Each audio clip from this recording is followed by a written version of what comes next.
Hello, hello, welcome back. Sorry for the audio issues. I've been told they're fixed, so we're going to give it another run and see if it is indeed. But honestly, I think we should just start the game right away. We've got the players waiting right. We should, in their so let's booth. do that. So we're going to go ahead and do that. The countdown has begun. And even though I couldn't hear you commentating during that last game, I'm going to assume that you talked about how Ganzi got completely crushed in that last game. All that I did was give you compliments. That's all that I did that whole game. That is very nice of you. Just non-stop compliments. Yep. But it does look like down in the bottom left side, it is indeed going to be Ganzi, and he is just not having the best of luck here in this tournament so far. Oh, man. And then over here, the man having just so much fortune in this tournament, this is Millennium Stephano. He's already pretty much, I mean, he's one game away from being completely undefeated in his group, at least as far as match score goes. He did drop a single map. Yeah, just one game. I mean, and that's completely Violet, fine, especially in a tournament setting. I mean, sometimes there's maps that you don't want to practice for. Sometimes there's maps that you just don't like. But that's what's great about tournaments is you have more than just one shot at doing it. And I love facts. I feel like it's like pop-up video. Did you ever watch that as a kid, man? They're so much fun. Back when MTV had music, which was a long, long time ago, it does say in PvT, Ganzi prefers spending his gas on earlier upgrades for infantry rather than faster medevacs. Now, that is exactly what we saw in the last game, where he got upgrades, even though he had like 4 guys remaining. He's like, I'm going to go ahead and start my 2-2 right now. And that is something that's a good way to get back into a game, where if you have a huge upgrade advantage, like 2-2 to 0-0, those Marines, they just seem to never die. And I think that's what he tries to rely on. Obviously, it didn't work out that last game, but that's kind of more of his play style. Because if you're able to get to a spot where you've already got those upgrades, then any additional units that you make there are actually worth more than they were before the upgrades finished, right? So as long as you make your units worth more, then you don't need to worry too much about having a whole lot of them. Now, Ganzi has gotten out here. He's already placed a barracks and followed it up with a second Rax as well. That's a double. You're getting a double Rax out there, man. Following up with a second 12 Rax. Oh, dear. He is going to be putting on as much pressure as possible. Now, this is very similar to what he tried in game number 1 against Violet a little bit earlier in the group. Is Stephano going to have as much luck holding? Now, the main difference here is that those Raxes aren't as close as they were in the first time. So what that means is if this attack doesn't do as much damage, it's going to hit a little bit later. But if it doesn't do as much damage, he can lift these off much more quickly to finish off that wall. And now part of what Ganzi had in the last game where he did this was, I mean, not only did the attack not do damage, but he also had no way of walling in his ramp, so units were just kind of running rampant through his base. Now, so he did change it up a little bit, and this is a difficult spot to scout out.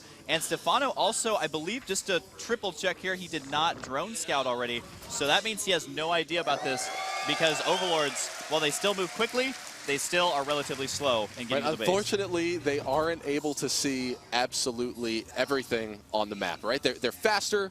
They can't see further. Exactly. It does look like the the bunker rush is going to continue, or at least start here, as Stephano does spot it right now at the Overlord. The bunker, though, is about halfway completed. Does Stephano build a spine crawler? Yes, he does immediately. That is required in these situations, but he's chasing him down with the drones here. Stephano has pulled off 12 of his drones to stop this. Now he's also got Zerglings falling up. The SCV died. It was not able to finish off the bunker up there, so unfortunately, excuse me, the SCV has had to abandon the bunker and move out to the side. Now Stephano's pretty much held this off, so this is going to once again put Ganzi in a very awkward position following this up. Now Stephano's a person that doesn't really make units that he doesn't need or can't really use. Now there's 3 of these Marines out here, and they're actually being chased by 4 Zerglings right now, and completely thwarting this assault. They're now following them back to exactly where this barracks is, and then it's looking like Ganzi is actually going to be entirely found out because Stephano has seen everything. I just got to say, this is not Ganzi's tournament. He tried to do the same build twice. It got locked down without killing anything in both games, and he's been dropping all of his series so far. So, I mean, right now, Stephano's going to be in great shape. Ganzi's expansion is delayed. He doesn't have any gas on the way, so there's no tech whatsoever. He's now having to lift this off, so his production is going to be halted here for a little bit. I can't imagine much of a better start for Stephano. And, Rob, you're mentioning that, you know, Stephano doesn't make extra units. And the fact that he only made, like, 4 to 6 initial Zerglings, I mean, that's huge. Right now, he is making more Lings here because, he's got a Baneling nest on the way. So he says, you know what, you got to cheese me, I'll cheese right back. And he is going to be going for a lot of Banelings here. Now, this we can actually see right here down at the natural. Ganzi has now been forced to lift off his racks. Oh, man, and actually, if those don't land, actually, is there going to be enough units out here? There's a few more Zerglings coming out as well. Oh, but he's losing losing that ground positioning that he would oh so love. Obviously, delaying those barracks for as long as possible would be highly favorable. But now we're going to see Stephano just set up for like a really big bust, because he's already been able to stay on that single extractor for long enough that he'll have just enough banelings to crush through whatever supply depot or bunker gets thrown down there. But oh man, this could be free food for Stephano if those Marines stay a little too active. Now I do want to say we're seeing an absolute opposite response here that we saw in the first time Ganzi found himself in this situation, in that his opponent just made a buttload of drones. He made so many drones that he was way, way ahead, and he decided to lift it off. I think that was a complete accident here. But there, oh no, as if the wall in wasn't solid enough already, and I feel like Ganzi is going to have one sad plane ride here. Well, that's unfortunate. And this is where we now see 5 Banelings trade for 3 supply depots.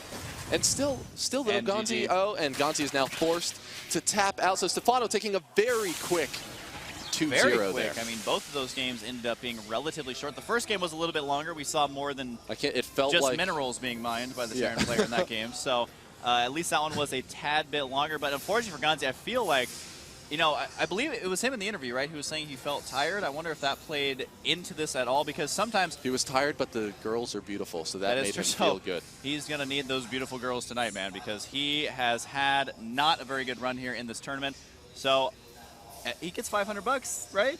So that's something. Poor guy. I feel terrible for him, but you know what? That's exactly what happens in tournaments, is if you have one off day, I mean, you're out. You're done. Well, you have to wait till the next big tournament. We saw how brilliant Ganzi could be when he makes it into that late game and is able to actually use his medevacs and be able to drop in different places simultaneously, because that's really one of the things that made him so popular in the beginning, was his ability to multitask. But if he ends up trying to finish the game in just a few minutes and that fails, he's never able to really reach that stride that he wants to hit so much. All right, so the other stream, I believe, they're still rolling on through. So as soon as that match is over, we are going to be back here on the second stream, and I believe it's going to be Group B. Is that correct? Group B will be coming up. So what's going to happen right now is that this stream is going to swap over to be a simulcast of exactly what's happening over on stream 1, so that you can catch the end of that, and then that's going to be followed by an interview with the winners that are going to make it out of this group, and then after that, more StarCraft 2 will be back on the stream. So ladies and gentlemen, thank you for watching Red Bull Battlegrounds. I'm Rob Simpson. I'm Husky. Don't go anywhere, because, hey, there's more games to be had, and you're going to be watching them in just a moment. So we'll be back very, very soon. Hope you guys enjoy it. And, of course, I'll see you guys next time.